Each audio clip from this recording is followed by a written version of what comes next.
What device should you use for your daily planning? This is a question I get a lot, so let's get into it.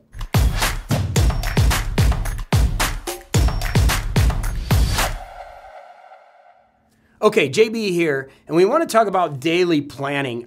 This obviously comes from my system. I wrote the book, The Sacred Six. And we've been doing this for years. We've really helped a lot of people. And initially, this planning system was built to be done by paper. And each section of the planner, we have a journal, we have our Sacred Six, which is a way that we work. You can actually get this planner for free over at morningcoach.com.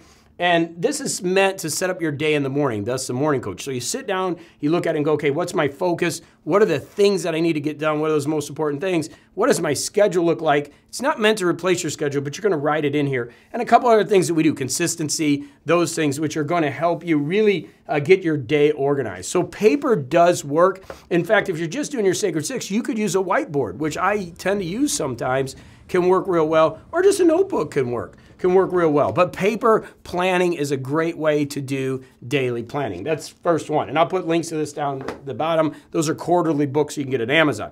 Here are phones. Phones are not really good for daily planning. You can do reminders. This is a Samsung, this is an Apple. You can do some notes on them, and especially the Samsung's got some note-taking abilities. But as far as really doing a daily plan for productivity, this is more to keep up with it, with your reminders, maybe some note integration. But doing daily planning really works. Doesn't work. It's hard. It's small. Maybe the exception is using Evernote, and we'll talk about that in a minute. We do have some Evernote templates that can help you with your daily planning.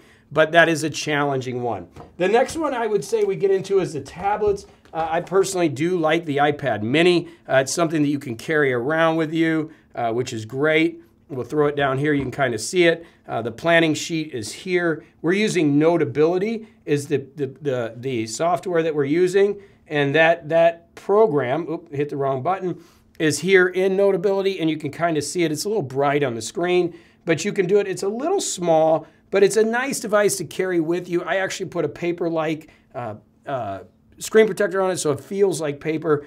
Just a little bright for me as I get a little older, but it is a nice device that you can carry with you and do a lot of planning on it. You can do your annual plan and then kind of work through your daily on that, which leads us to the full iPad, which is, again, a great device that can be used for planning. Again, we're using the Notability is what I would suggest that you use. And Notability is here. We have the device, and that backlight's really, really strong on it. But Notability works real well. Go to link, and you can use the planner on your iPad. This device I typically use for media. I'm not using it for planning, though if it's the only device you have, it can work. Same thing with the Samsung. Samsung Notes works really well. I'm not a big fan of the keyboard with the Samsung. I am a huge fan of the screen. I really like this screen. It looks really good. And you can put your plan on there, and you can work your planner with the S Pen, which actually is in the back. It is a pretty good job as far as sitting down and doing planning, again, if you have a device. I think this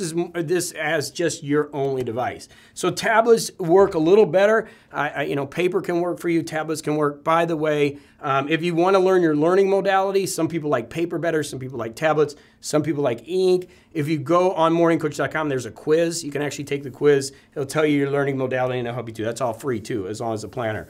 This is a Google Pixel book. I just threw it in a stack so we could kind of talk about it. Again, the planner is meant to be written on. So what we did is we teamed up with Evernote to create some templates. So if you go on the site, you'll be able to get, and you can actually look on YouTube here, some of the videos I've done on Evernote. And if you're going to use just a laptop for your planning, then you're going to want to integrate some software in. And that's where I'd say use our Evernote template that you can get for free. But laptops can work for annual planning. Kindle Scribe, I just did a video on this. This is catching up. What a cool device. We're now into ink. I like ink devices. This is a fast one. Kindle is in the game, and they're really competing with the Remarkable 2 and the Onyx devices.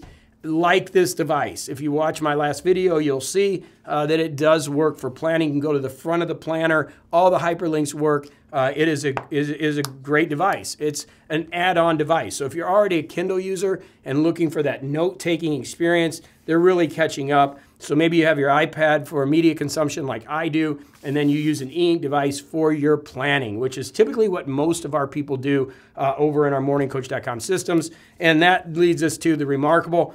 Remarkable is a great product. They now have the keyboard, which this has the keyboard attachment to it. It's an overall note-taking planning device that I really like.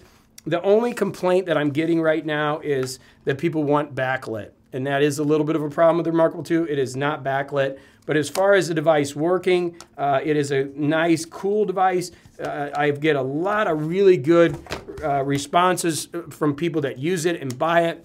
The thing is, it's really designed for one thing, and that's note-taking. So you're not going to do a lot. You're not going to read ebooks on it. I mean, you possibly can drag them in, but it's really designed to carry around with your notes and have them maybe type up some notes. And that's typically the people I coach that are using this for, and they're happy with it. If you're a minimalist, kind of like Apple products, you don't want a lot of things going on, then the Remarkable 2 is a great device for planning. It's your annual plan. You busy professionals, professional experts, this works. The next one that I would tell you that is my daily driver, well, let's not go to that yet. Let's go to the Supernote. Supernote A5X, another great device. I kind of put it in between the Onyx and the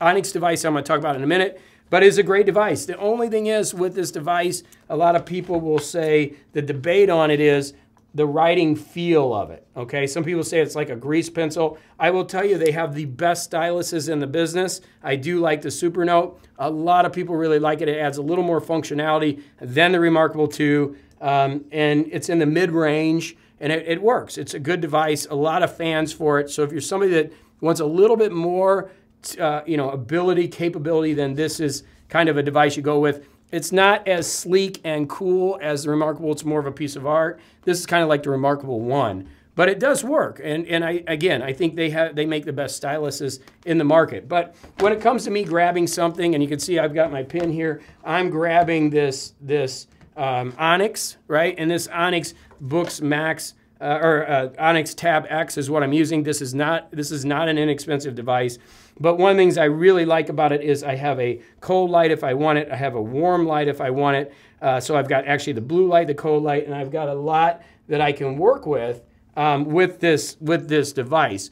I also, if I go, I do my planning with it. And if I come here real quick, I have my ebooks on it. So I actually have, and this is what I like, I have my Audible on it, I have my Kindle on it, I have my Kobo on it, because I get a lot of Kobo books. And basically what I'm using it for is traditional notes. So if we go into notes, I do a lot of notes organization on it, and then I also use the planner, which obviously we have our planner. So personally, I was not a fan of the Onyx devices. If you've watched my videos for years, I didn't like the software, but the software is now working really good, and I'm very happy with the Onyx software, and actually I'm doing some beta testing for them. So they make a couple smaller devices. Obviously, I don't have them right now to test, but I do use this as a daily driver, just so you know. And I wanted to put a video real quick together so you can kind of see. So you can use notebooks. I'm totally cool with that. You can use iPads if you're into that, or you can actually go into using your computer and using Evernote to plan, or with the Onyx products are really good as far as daily planning. And again, daily planning goes with the complete system. So basically, as you're working the complete system, you're going to integrate into this planner. That's what it's about. So, man, it's awesome to have you here. Hopefully that helps. This is a community more than a channel, so love to hear from you in the comments. Let me know down below, and we'll keep rocking and rolling it right here on the channel. All right. So, what are you using? Let me know down below. Hey guys, thanks for watching so much. You can subscribe for more of this type of content here. We do ink, all kinds of stuff. It's kind of a weird channel. We don't do YouTube right. You're supposed to be niche, but we do everything. We just have fun here. You can subscribe there, and then YouTube is going to suggest a video right here that you can watch next. All right, thanks for being a part of my community. I appreciate you. You're awesome. And as always, hey, let's go have a fantastic day.